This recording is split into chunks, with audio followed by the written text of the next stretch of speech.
ప్రియుడా, నీ ఆత్మ వర్ధిల్లుచున్న ప్రకారము నువ్వు అన్ని విషయములలోనూ వర్ధిల్లుచు సౌఖ్యంగా ఉండవలనని ప్రార్థించుచున్నాను. చాలు.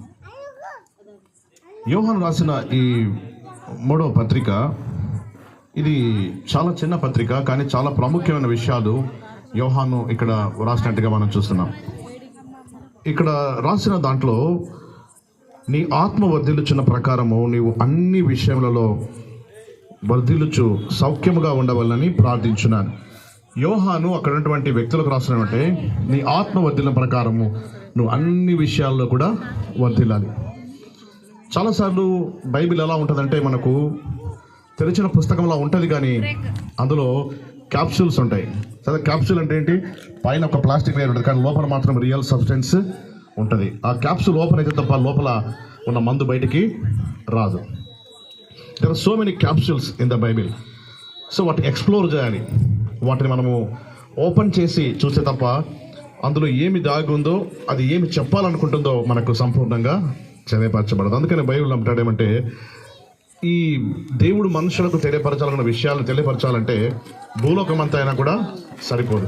కాబట్టి ఆయన కొన్ని ఉపమాన రూపంలో, కొన్ని ప్రవచనాత్మకంగా, కొన్ని మర్మగర్భంగా, కొన్ని ఈ విధంగా చిన్న వర్డ్ని బట్టి ఆయన మనుషులకు కావాల్సిన ఇన్ఫర్మేషన్ ఇస్తూ ఉంటాడు.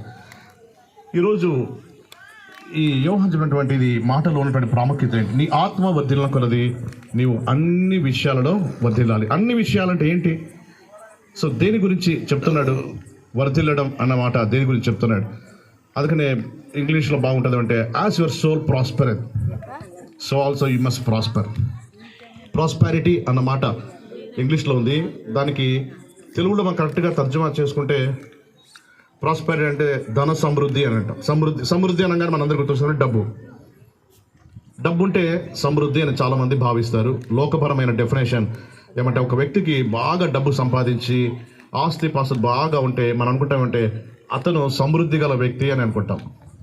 కానీ వాక్యం సెలవిస్తుంది ఏమంటే, నీ ఆత్మ వర్ధిల్లిన కొలది నీవు అన్ని విషయాల్లో, అంటే ద ఫస్ట్ డెఫినేషన్లోనే ధనాన్ని ఈ వాక్యం కొట్టిపడేస్తూ ఉంది. ఇందులో మొట్టమొదటి వర్ధిల్ల గురించి ఉందంటే, నీ ఆత్మ వర్ధిల్లాలి.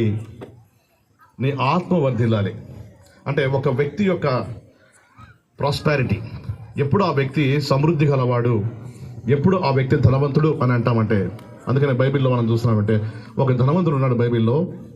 ఆ ధనవంతుడు ఎంత సంపాదించుకున్నాడంటే 100 తరాలకు కావాల్సినటువంటి సంపద సంపాదించుకున్నాడు, కొట్లను ఇంకా విశాలపరుచుకున్నాడు, చాలా ధాన్యాన్ని సమకూర్చి తన మనసులో తాను అనుకుంటాడేమంటే, నా ప్రాణమా తినుము సుఖించుము, నీకు 10 తరాలకు కావాల్సినంత సమృద్ధి నేను నీకు కలగజేస్తానని చెప్పినప్పుడు దేవుడు అంటాడు, వెర్రివాడ, ఈరోజు రాత్రి నీ ఆత్మను అడిగితే ఇవన్నీ ఎవరు అయిపోతాయని. అంటే దేవుడు చూడండి మాట ఏమంటే, ఒక వ్యక్తి ఎప్పుడు సక్సెస్ఫుల్ పర్సన్ అంటాం, ఒక వ్యక్తి ఎప్పుడు ఆయన సమృద్ధి గలవాడు అంటామంటే వాని ఆత్మ దేవుణ్ణి తెలుసుకున్నప్పుడు. So this is called the spiritual wealth. దీన్ని ఏమంటారంటే ఆత్మీయ సమృద్ధి. చాలామందికి తెలీదు, చాలా రకాల ఐశ్వర్యాలు ఉన్నాయి. బైబిల్ ఒక ఐశ్వర్యం ఏమంటే, యెహోవా యందలి భయమే ఐశ్వర్యంగా ఉందంట. వాక్యంలో ఉంది, యెషయా మాట ఉంటుంది ఏమంటే, యెహోవా భయము వారికి ఐశ్వర్యంగా ఉందంట. ఎంత భయం ఉందంటే చాలా భయం ఉంది. ఎంత సమృద్ధి అనే భయం ఉంది యెహోవా పట్ల. అంటే అలాంటి సమృద్ధి కూడా బైబిల్లో చెప్తున్నాడు. ఇక్కడ చూడండి మాట మనం చూస్తున్నామంటే, ద మ్యాన్స్ రియల్ సక్సెస్, ఒక వ్యక్తి ఎప్పుడు సక్సెస్ఫుల్ అవుతాడు, ఒక వ్యక్తి ఎప్పుడు పరిపూర్ణవుతాడంటే, ఎప్పుడైతే తను సృజించిన సృష్టికర్తను ఆ మనిషి కనుక్కుంటాడో ఆ రోజు నుంచి అతడు నిజంగా చెప్పాలంటే జీవించడం మొదలు పెడతాడు. అంతవరకు ఏం చేశాడంటే యాత్ర చేస్తూ ఉన్నాడు. అందుకనే యాకోబును ఫరో అడిగినప్పుడు నీ వయసు ఎంత అంటే ఆయన యాత్ర చేసే సంవత్సరాల గురించి ఆయన మాట్లాడతాడు. This is we're growing, chronological age పెరుగుతూ ఉందంట. అంటే ఏమంటారు క్రోనాలజికల్ ఏజ్ అంటే శరీర సంబంధమైన వయసు పెరిగి బర్త్డే సెలబ్రేట్ చేసుకుంటూ ఉంటారు కదా. 10వ బర్త్డే, 15వ బర్త్డే, 20వ బర్త్డే, 50వ బర్త్డే, అంటే ద క్రోనాలజికల్ ఏజ్ పెరుగుతూ ఉంది. కానీ వాడి సమృద్ధి అన్నది ఎప్పుడు వస్తుందంటే వాడికి ఎప్పుడైతే సృష్టికర్త తెలుసుకొని మొదలు పెడతాడో ఆ రోజు నుంచే హీ బిగిన్స్ టు లివ్. అప్పటి నుంచి అతను జీవించడం భూమి మీద మొదలు పెట్టినట్టుగా పరలోకము గుర్తిస్తుంది. The heaven will recognise the person. కదా, లివింగ్ ఆన్ దిస్ ఎర్త్. ఎప్పుడంటే when he begins to know God the creator. అందుకని మనం చూస్తున్నాం బైబిల్ గ్రంథంలో ఉంటుంది. రెఫరెన్సెస్ సమయం లేదు కాబట్టి ఇప్పటికే 9 అయిపోయింది కాబట్టి నేనే చెప్పేసి ముగిస్తా. అందుకని శూరుడు అంట తన శూరత్వాన్ని బట్టి అతిశయించకూడదు, జ్ఞాని తన జ్ఞానాన్ని బట్టి అతిశయించకూడదు, ఐశ్వర్యవంతుడు ఐశ్వర్యాన్ని బట్టి అతిశయించకూడదు, కానీ నీ దేవుడైన యెహోవా నేనే అని నన్ను పరిశీలనగా తెలుసుకోవడాన్ని బట్టి అతిశయించాలి. ఇందులో దేవుడు కూడా సంతోషిస్తాడు అని రాయబడింది. ఒక వ్యక్తి యొక్క సమృద్ధిలో దేవుడు ఎప్పుడు ఆనందిస్తాడంటే, ఒకవేళ వాడి జ్ఞానం అయితే తన చదువుని బట్టి అతిశయించకూడదండి. చాలా మందికి పిల్లలు మంచి చదువులు చదివితే కదా, ఐఏఎస్ ఐపీఎస్ డాక్టర్లు ఇంజనీర్లు అయితే చాలా సక్సెస్ఫుల్ పర్సన్ అనుకుంటారు. దేవుని వాక్యం సెలవిస్తుంది ఏమంటే, జ్ఞాని తన జ్ఞానంలో సంతోషించకూడదంట. లేదు, కొంతమంది బిజినెస్ చేసి సంపాదిస్తారు, రియల్ ఎస్టేట్ సంపాదిస్తారు, తల్లిదండ్రుల కంటే కోట్ల ఆస్తి కూడా పెడతారు.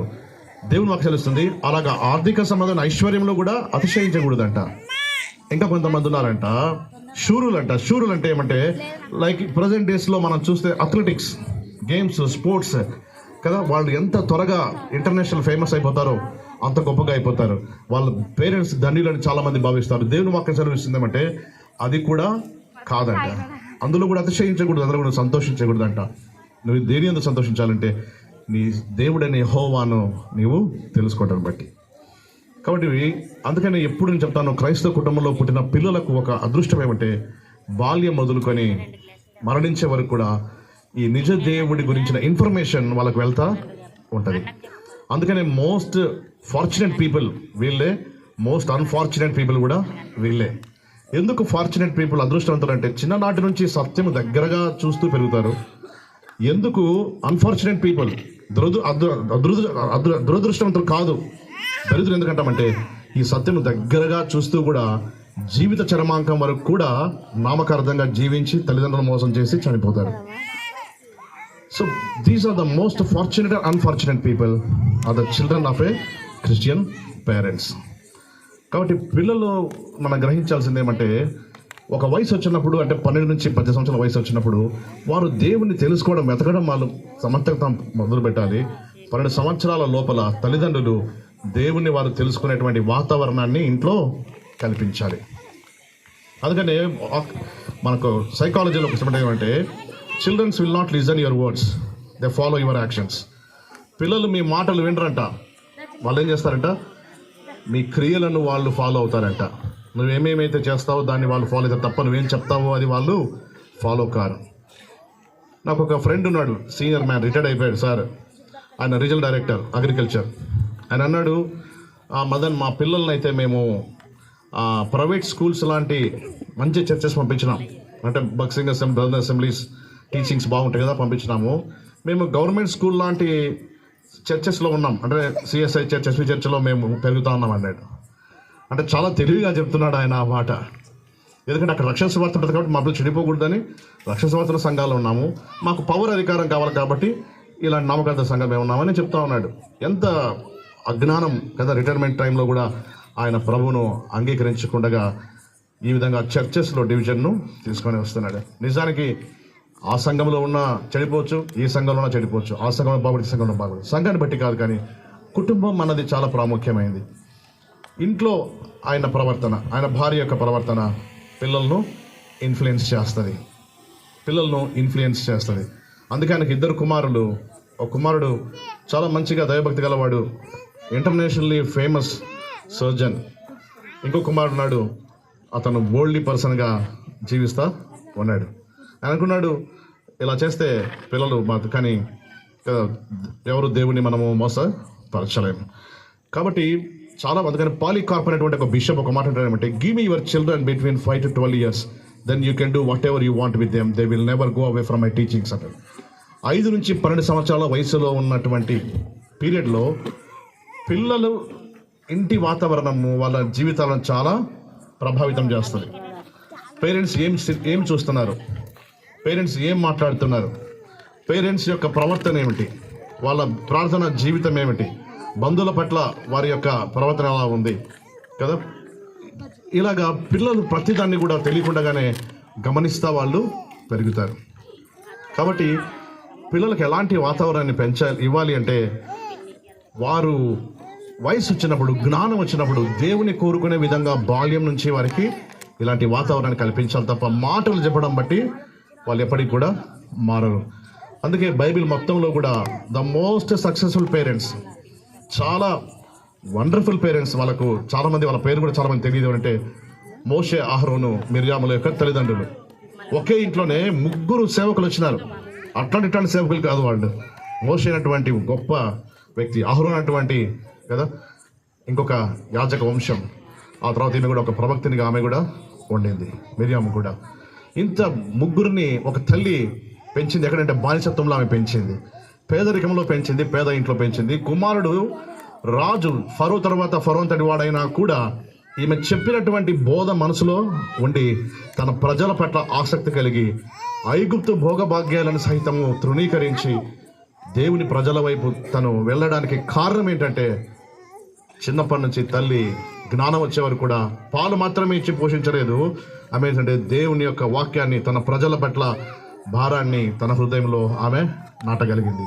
ఈరోజు చాలామంది పిల్లలకు డబ్బులు ఇస్తా ఉన్నాం, బట్టలు కొనిస్తున్నాం, బర్త్డేలు సెలబ్రేట్ చేపిస్తున్నాం, కానీ దేవుని యొక్క ఫియర్ను వాళ్ళలోకి ఇంటర్వెన్ చేయటం, దేవుని యొక్క భయాన్ని వాళ్ళలోకి పంపటం, అది మనము చేయటం. అందుకనే నేను ఎప్పుడు చెప్తానంటే చర్చ్ అంటూ మనకంటే ఒకటి ఉంటే మన పిల్లలు అందులో పాలి భాగస్తులను చేస్తే మేక్ దెమ్ సింగర్స్, పాట పడేట్టుగా వాళ్ళని చేద్దాం. మ్యూజిక్ దే విల్ ప్లే అంటే ఇలా నేర్చుకోవడం. ఎప్పుడైతే ఇలా పెరుగుతూ ఉంటారో ఒక పీరియడ్ ఆఫ్ టైం వాళ్ళకు దేవుడి పట్ల, ఈ కుటుంబాల పట్ల ఆసక్తి వాళ్ళకు కలుగుతుంది. అందుకే బర్త్డే టైంలో జనరాసిటీ నేర్పించాలి పిల్లలకు. మనమే సెలబ్రేషన్ కాకుండా పేదవాళ్ళ దగ్గరికి వెళ్ళి ఇవ్వటం, లేకుంటే అనాథ వాళ్ళకు వెళ్ళి భోజనం పంచడం, వీళ్ళ ద్వారా మనం ఇప్పించడం మనం నేర్పించాలి, జనరాసిటీ నేర్పించాలి. కాబట్టి నంబర్ 1 ఏమంటే is introducing God to our children. మరి ఈరోజు సుధాకర్ యొక్క 2 పిల్లలు కూడా కదా బ్రహ్మాండంగా దేవుని యొక్క పాటలు పాడుతూ ఉన్నారు. It's a wonderful thing. Voice బాగుండొచ్చు, కానీ దేవుడి కొరకు వాడటం అన్నది ఎంత ప్రాముఖ్యం కదా, ఎంత అదృష్టం. కాబట్టి హీఈస్ ఎ సక్సెస్ఫుల్ పేరెంట్స్. వీళ్ళిద్దరు ఏ విషయం అంటే దేవుణ్ణి వారికి పనిచేశారు. కాబట్టి ఒక వ్యక్తి యొక్క రియల్ సక్సెస్ పిల్లలదే కాదు, మనది కూడా. దేవుణ్ణి ఎప్పుడైతే మనిషి తెలుసుకుంటాడో అప్పుడే అతను రియల్ సక్సెస్ఫుల్ పర్సన్.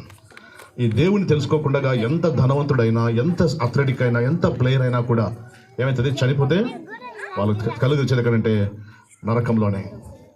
కాబట్టి వాళ్ళ సక్సెస్ అనేది ఎంత మాత్రం సక్సెస్. ధనవంతుడు తన జీవితం అంతా సుఖించాడంట, ఊదారంగ వస్త్రాలు ధరించుకొని సంతోషంగా జీవించాడంట. కానీ వాడు కళ్ళు తెరిచేసరికి పాతాళ లోకంలో వాడు కళ్ళు తెరిచాడంట. తెరిచేసరికి బాధ కలిగింది. నాకు 5 మంది సహోదరులు ఉన్నారు, వాళ్ళు ఇక్కడ రాకుండా ఉండాలంటే ఏం చేయాలా, ఏ ఇన్ఫర్మేషన్ చెప్పాలా, వాళ్ళకు ఏం బోధిస్తే వాళ్ళు ఈ స్థలానికి రాకుండా ఉంటారని అక్కడి నుంచి ప్రార్థన చేస్తున్నాడు. అక్కడ పోయినాక ఏ ప్రార్థన అంగీకరించబడదు, ఏ ప్రార్థన అంగీకరించబడదు. కానీ ధనవంతుడు రిగ్రెట్ అవుతున్నాడు, తన జీవిత లైఫ్ స్టైల్ బట్టి, తన సక్సెస్ని బట్టి ఈజ్ రిగ్రెటింగ్, బాధపడుతున్నాడు. అయ్యో, నేను అతి ముఖ్యమైన దాని జీవితంలో నేను మర్చిపోయానే, అది తెలిసింటే బాగుండేది. దరిద్రుడికి ఏమీ లేదు. నేను చెప్తాను, అన్ని విషయాలు అంటే ఈ అన్ని విషయాల్లో ఏమీ లేదు, ఒకటే ఉంటుంది దరిద్రుడికి, దేవుడి పట్ల అచంచలమైన విశ్వాసం. అది వాడిని స్వర్గానికి తీసుకెళ్ళింది. అన్ని విషయాలు నేను ఇంకా 6 విషయాలు చెప్పబోతున్నాను.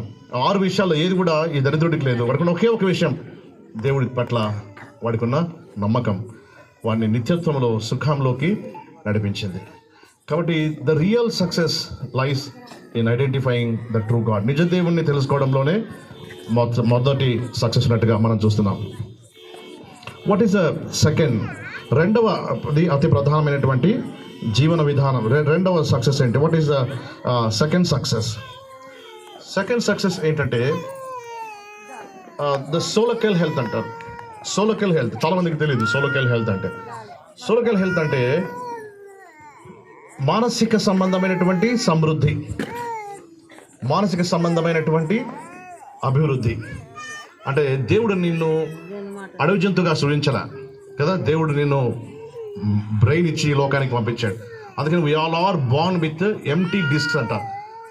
మన మెమరీ ఎంత ఉంటుందంటే ఏ కంప్యూటర్ కంటే కూడా మన మెమరీ చాలా గొప్పది. భూమి మీద ఉన్న గ్రేటెస్ట్ సైంటిస్ట్ ఆల్బర్ట్ ఐన్స్టీన్ కూడా కేవలం 10% బ్రెయిన్ వాడుకున్నాడు, 90% బ్రెయిన్ వాడుకోలేదంట. అంటే ఇంక ఎంత జ్ఞానం ఉందో చూడండి, ఇంకా మనిషి తెలుసుకోవాల్సింది. ఇలాంటి ఎంటీ హార్డ్ డిస్క్ను దేవుడు భూమి మీదకి పంపిస్తాడు. అయితే మనం చేయాల్సింది ఏమంటే ఈ బ్రెయిన్లోకి ఏమి ఇంజెక్ట్ చేస్తామన్నది చాలా ప్రాముఖ్యమైనది. దీన్ని సోల్కి వెళ్తుంది అంటే మానసిక సంబంధమైనటువంటి జ్ఞానం. అందుకని సోల్ ఆఫ్ ఎ మ్యాన్ అంటాం. ముందు ఆత్మరక్షణ దేవుని కనపడాన్ని బట్టి, రెండవది ఏమంటే మనస్సుకు సంబంధించిన పోషణ. సో మనస్సులో 3 భాగాలు ఉంటాయి, మైండ్, విల్ అండ్ ఎమోషన్స్ అని. ఇందులో మైండ్ అన్న కాంపొనెంట్ ఉంటుంది, అది జ్ఞానాన్ని సంపాదించేటువంటి కాంపొనెంట్. అందుకంటాడు నా ప్రజలు జ్ఞానం లేకుండా నశిస్తున్నారు. దేవుడు కోరుకైంది ఏమంటే భక్తి కాదు, విశ్వాసం కాదు, జ్ఞానం ఉండాలంట. ఈ జ్ఞానం లేకపోతే నన్ను వాళ్ళు తెలుసుకోలేరు, ఈ జ్ఞానం లేకపోతే నన్ను గ్రహించలేరు. కరెక్ట్గా చెప్పాలంటే మన భాషలో చెప్పాలంటే ఎడ్యుకేషన్ అనుకోవచ్చు, ఒక చదువు. నిజానికి మనం చదవకుండా ఎంత ధనవంతులైనా సరే చదవకుండా ఉంటారు కదా. వాళ్ళు సినిమా హీరోలు కావచ్చు, సెలబ్రిటీ పిల్లలు కావచ్చు, కానీ మినిమం డిగ్రీ వరకైనా వాళ్ళు చదివిస్తారు. వాళ్ళు నిజానికి వాళ్ళు చదువు అవసరం లేదు, ఉద్యోగం అవసరం లేదు. ఎందుకు ఇస్తారు వాళ్ళకు? ఆ చదువు ఎందుకు అవసరం అంటే జ్ఞానం అనేది అవసరం.